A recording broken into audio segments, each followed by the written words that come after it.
Hello everyone. I can't believe I'm saying this, but we're back. I feel like it's been forever since I played this game. And I am so sorry for taking so long.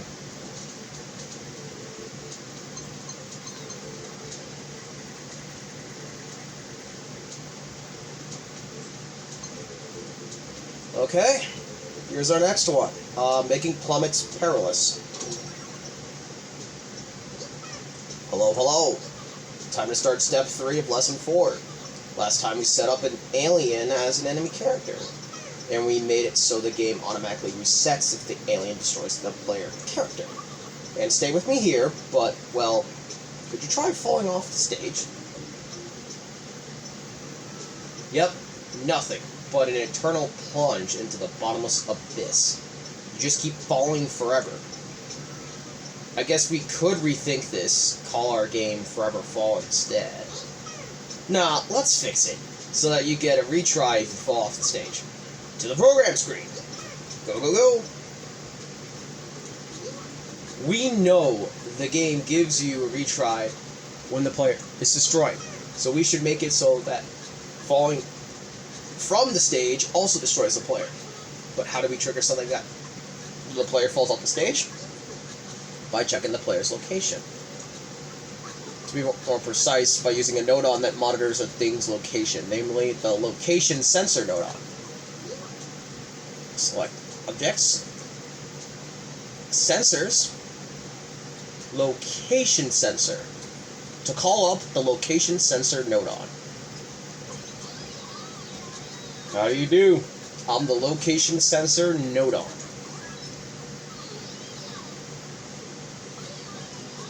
You want me to keep an eye out for where the player is?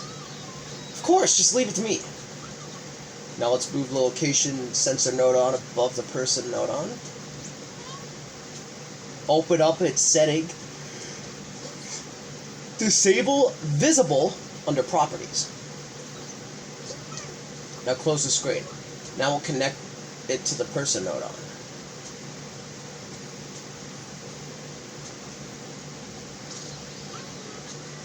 Now the location sensor Nodon is outputting the player's position. Next, we make it so that we can detect whether the player is above the level's floor or not. For that, we need a comparison Nodon. Call it the comparison Nodon.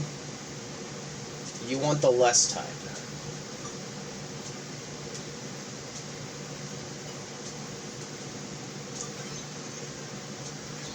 Huh? Did the player fall off the platform yet? Did they? I need to know. Drag the comparison Nodon over to the side of the location sensor Nodon. Alright, so connect the Nodons to the first input. Now, the player's Y position, what height of the player's location, is an input for the comparison Nodon. And to compare whether the height of the player's location is lower than the stage, we'll need a constant Nodon.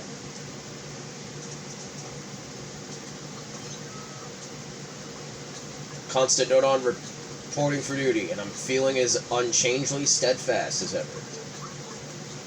So by comparing this constant Nodon by the height of the player's location from earlier, we can detect that the player's below the floor. So we need to check his settings, yep. And to check whether the player's position is lower than the floor, we'll set a number lower than the floor's position. Set it to -3. Now we can check the settings thing, so we can move the constant Nodon right here. And then connect constant Nodon to the input 2 of comparison Nodon. Now if the player falls off the platform, their position will definitely be below -3. The comparison Nodon will detect this and send out a signal. With that, our program can determine when the players have fallen off the level. Using this, we'll want to make it so the player is destroyed when they fall off the platform. Now go to Objects, Launch/Destroy and Attract, Destroy Object, and then select Destroy Object Nodon. Well, what do we have here? Destroy Object Nodon. Looks like somebody wants something broken. Don't worry, we've all been there. Just leave that to little old me. I live for this stuff. I'll destroy whatever you want, just the way you want it. As you might have guessed, the Destroy Object Nodon always destroys anything it touches. So let's move that over here. Over to Settings. Now disable visible under properties. Open up Destroy What?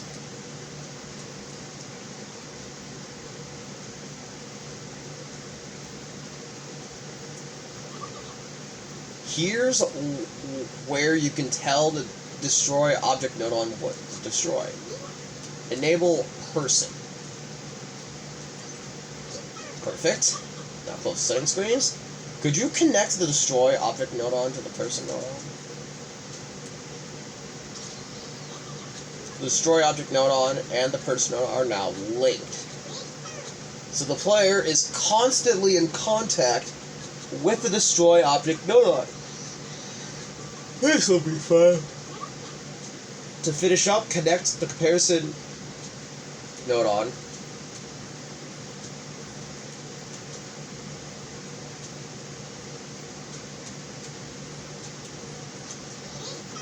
Great.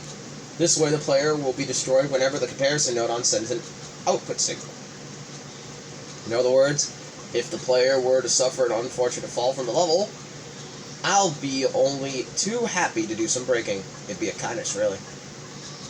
Though, of course, I do hope it won't come to that. Wow. Anyway, let's see how that looks onto the game screen. Yeah, let's get the fuck out of there. Okay.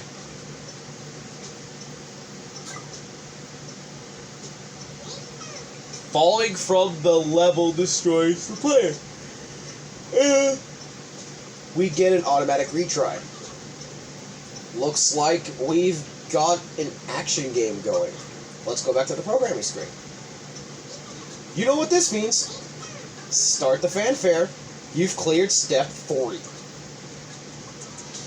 Great. Congratulations. Good job. Excellent. We've made a program that destroys the player if they fall off the level.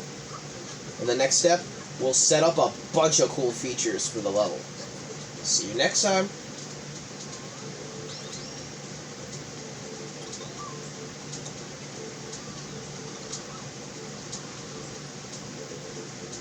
Huh.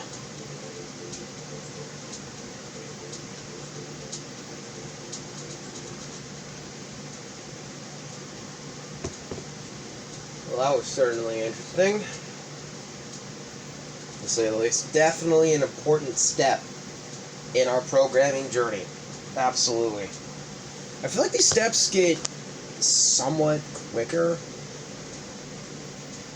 They don't feel longer, really.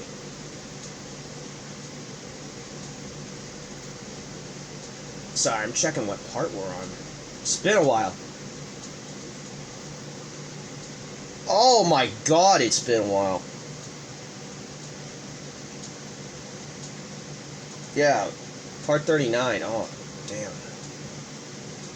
I have not touched this game in a hot minute. I'm glad I get to come back to these games at least once in a while. We will return with Alice's Guide, Making Falls Dangerous, before moving on to the next step. So I hope to see all of you then. Alright, peace, stay crispy, guys. Bye.